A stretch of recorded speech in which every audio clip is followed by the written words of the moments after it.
Welcome back to Straight Talk Africa live from Washington. It's time to bring in our social reporter, Heidi Adams Fitzpatrick. Heidi, what do you have for us today? What I do have for you, Peter, so many comments, so little time. We've received excellent social media feedback this week. The 2018 FIFA World Cup is over, and like it or not, France is the new World Cup champion.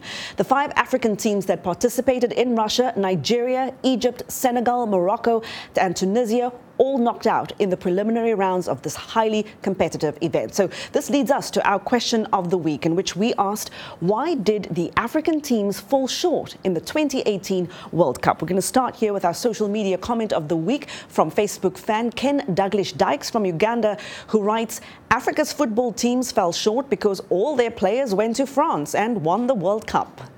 Let's go to another comment here from Facebook fan Frank Numamanya, who writes, I think football is poorly managed on the continent. There is inadequate preparation and poor resource allocation for the sports sector. As a result, players end up playing for European countries.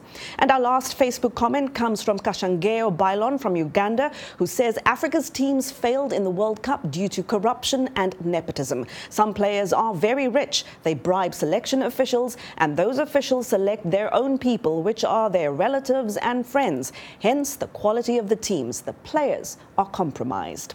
And so a reminder for you that we appreciate all of our audience feedback. If you are a new fan, do drop us a line at africatv@voanews.com. You can also comment on our Facebook page. Just enter these keywords, Straight Talk Africa, and do be sure to visit us online at voaafrica.com. You can also join our YouTube channel. Just sign up to VOA TV to Africa, and please follow us on Twitter at VOA Shaka. Straight Talk Africa also streams live every Wednesday on Facebook, or you can simply go to VOA Straight Talk Africa TV program page that is on our website. And to watch us live on your mobile device, download the VOA mobile app.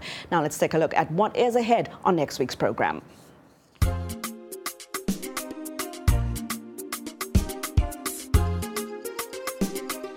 On the next Straight Talk Africa, host Shaka Sali broadcasts live from Zimbabwe as the Voice of America and the Zim Papers television network in Harare team up to present a presidential election debate.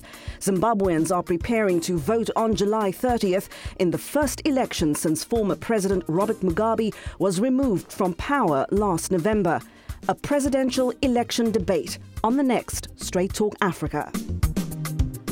And that's where we'll leave it for today's social media segment. Peter, you and the guests have a lot of social media comments to discuss, so I'm going to hand it back to you.